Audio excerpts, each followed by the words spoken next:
Hello guys, అందరికీ ఈ video నేను వ్యూస్ కోసం చేయడం లేదు. ఎవరైనా ఒక్కరికి అయినా ధైర్యం ఇవ్వాలని ఈ వీడియో చేస్తున్నాను.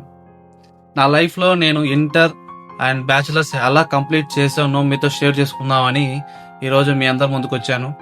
Let's see the video.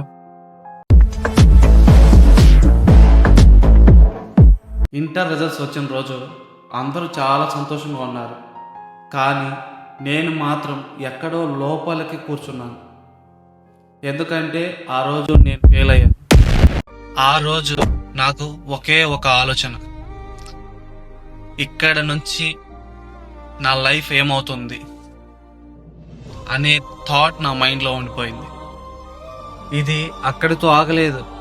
తర్వాత నా బ్యాచిలర్స్ కూడా నేను ఫెయిల్ అయ్యాను. అప్పుడు చాలా మంది నన్ను చూసి వీడి వేస్ట్ అన్నారు. కొంతమంది నేరుగా అన్నారు, కొంతమంది వెనక నుంచి మాట్లాడారు. నిజం చెప్పాలంటే కొన్ని రోజుల తర్వాత నేను కూడా నన్ను అదేలా చూడడం మొదలుపెట్టా. కానీ ఒకరోజు నా నాన్న నాతో ఒక మాట చెప్పారు, నువ్వు ఫెయిల్ అయ్యావు అంటే పర్వాలేదు, కానీ నీ ప్రయత్నం ఆపేస్తే నిజంగా ఓడిపోతావు అని ఒక మంచి మాట చెప్పిన కాడి నుంచి ఆ మాట నా మైండ్లోనే ఉండిపోయింది. ఆ రోజు నుంచి నేను ఒక నిర్ణయం తీసుకున్నాను, ఆగకూడదు అని. పెద్దగా కాదు, చిన్న చిన్న స్టెప్స్తో స్టార్ట్ చేశాను. నెమ్మదిగా అయినా ముందుకు వెళ్ళాను. ఎవరు నమ్మకపోయినా నేను నన్ను నమ్మడం స్టార్ట్ చేశాను. ఈరోజు నేను యూకేలో మాస్టర్స్ చేస్తున్నాను.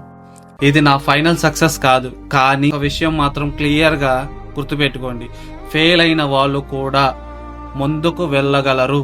ఈ వీడియో చూస్తున్న ప్రతి స్టూడెంట్కి ఇంటర్ ఫెయిల్ అయ్యావా పర్వాలేదు, మార్కులు తక్కువ వచ్చాయా పర్వాలేదు, కానీ ఒకటి మాత్రం గుర్తుపెట్టుకో, నీ మీద నువ్వు నమ్మకం కోల్పోవద్దు. నీ స్టోరీ ఇప్పుడే మొదలవుతుంది, ఇది ఎండింగ్ కాదు. నా లైఫ్లో నేను ఇంకా గెలవలేదు, కానీ నేను ఆగలేదు. మీరు కూడా ఆగకండి. ఈ వీడియో నచ్చితే లైక్ చేయండి. ఇలాంటి రియల్ స్టోరీస్ కోసం సబ్స్క్రైబ్ చేయండి. మరియు మీ స్టోరీ కూడా ఏదో ఒక రోజు ఇన్స్పిరేషన్గా మారుతుంది. Bye guys.